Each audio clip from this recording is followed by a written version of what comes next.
कभी कभी ऐसा लगता है ना कि ये जो करियर के एक सीधा साधा रास्ता सब बताते हैं, वो असल में वो रास्ता है ही नहीं जिस पर दिल चलना चाहता है। तो आज हम एक बहुत ही पुरानी, एक प्राचीन भारतीय प्रणाली के कुछ राज जानने की कोशिश करेंगे।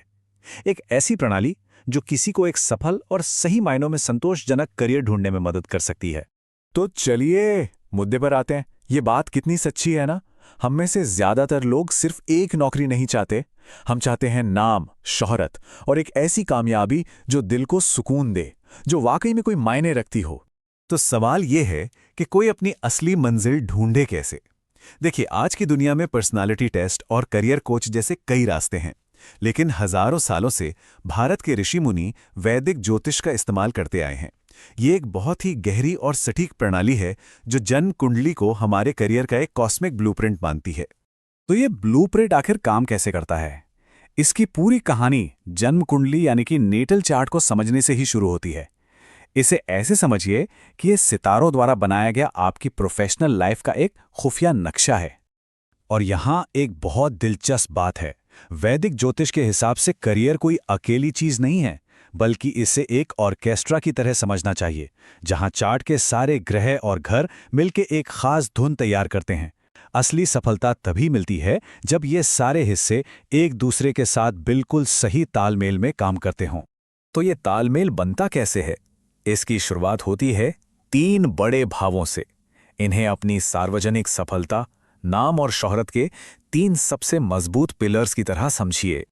तो ये 3 स्तंभ आखिर हैं कौन से? देखिए, सबसे पहला है 10वां भाव।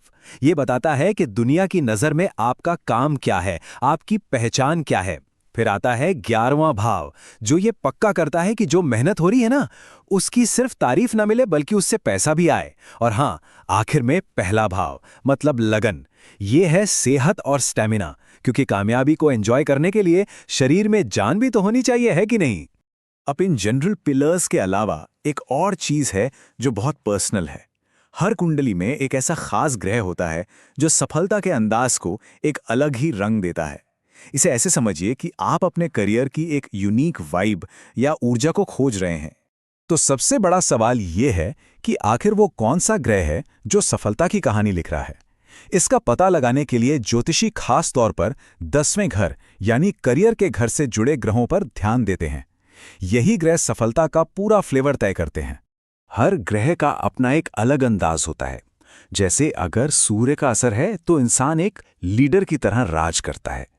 वहीं अगर बुध का प्रभाव हो तो वो अपनी दिमागी तेजी और लिखने की कला से सफल होता है।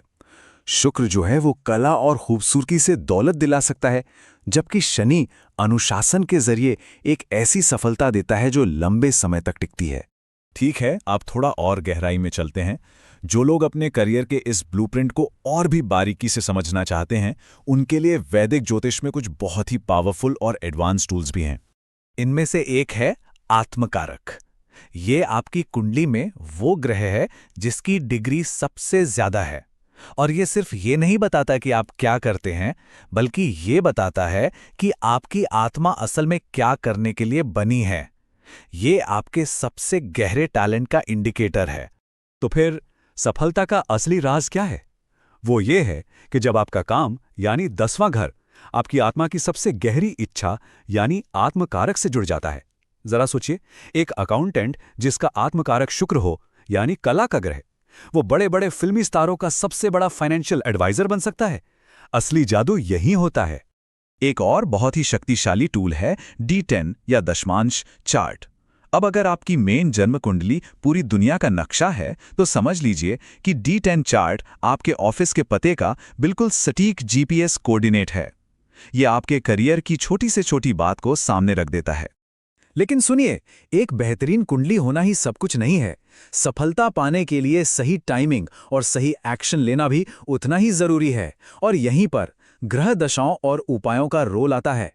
देखिए, किसी की कुंडली में अरबपति बनने की योग हो सकते हैं, लेकिन अगर दशा मतलब किसी मुश्किल ग्रह का टाइम पीरियड चल रहा हो तो ऐसा लगेगा जैसे कोई पानी के अंदर दौड़ने की कोशिश कर रहा हो। सही समय आने पर सूर्य या बृहस्पति की दशा तरक्की देती है, तो वहीं शनि की दशा धीरे धीरे मजबूत और स्थायी सफलता दिलाती है। सब कुछ टाइमिंग का खेल है। तो अब सवाल ये उठता है कि अगर किसी का सफलता का ग्रह कुंडली में तो मजबूत है, पर उसके अच्छे रिजल्ट्स मिल नहीं रहे, तो क्या किया जाए? अच्छी खबर यह है कि वैदिक ज्योतिष में इसका भी इलाज है, जिसे उपाय कहते हैं। मान लीजिए किसी को नाम और अधिकार चाहिए, तो सूर्य को मजबूत करना बहुत जरूरी है। इसके लिए रोज सुबह सूर्य को जल चढ़ाना, मंत्रों का जाप करना और सबसे जरूरी बात, हमेशा अपना वादा निभाना। सच बोलने से सूर्य की शक्ति बढ़ती है। और अगर बात समृद्धि और धन की हो, तो बृहस्पति और शुक्र को मजबूत करने की जरूरत पड़ती है। बृहस्पति के लिए दान करना और गुरुओं का आदर करना बहुत फायदा देता है, जबकि शुक्र को साफ सफाई और अच्छी खुशबू बहुत पसंद है। और अब बात करते हैं एक मास्टर उपाय की। करना क्या है? अपने 10वें घर का जो मालिक ग्रह है ना, मतलब जो ग्रह उस घर को चला रहा है, उसे पहचानना है और फिर उस ग्रह से जुड़े देवता की पूजा करनी है। जैसे मान लीजिए कि करियर वाले घर का मालिक मंगल है, तो भगवान हनुमान की पूजा करना करियर की सारी रुकावटों को दूर कर सकता है। अच्छा, इन सारी तकनीकों और उपायों का आखिरी मकसद क्या है? ये सिर्फ एक अच्छी नौकरी पाने से कहीं ज्यादा गहरी बात है। ये अपने असली धर्म को खोजने के बारे में है। इस पूरी चर्चा का निचोड़ यही है, जब कोई अपने करियर को अपनी कुंडली के ग्रहों की ऊर्जा के साथ मिला लेता है, तो वो नदी की धारा के खिलाफ तैरना बंद कर देता है। फिर चीजें अपने आप बड़ी आसानी से होने लगती हैं। और यही सबसे जरूरी बात है। आपको सिर्फ एक नौकरी नहीं मिलती, बल्कि अपना धर्म मिलता है, यानी जीवन का वो काम जिसके लिए आप बने हैं। और हमारी परंपरा कहती है कि जहां धर्म होता है, वहां समृद्धि और विजय अपने आप खिंचे चले आते हैं। तो अंत में ये सोचने वाला सवाल बचता है, क्या कोई अपने करियर में ब्रह्मांड की धारा के साथ बह रहा है या उसके खिलाफ लगातार संघर्ष कर रहा है? जवाब शायद सितारों में ही लिखा है।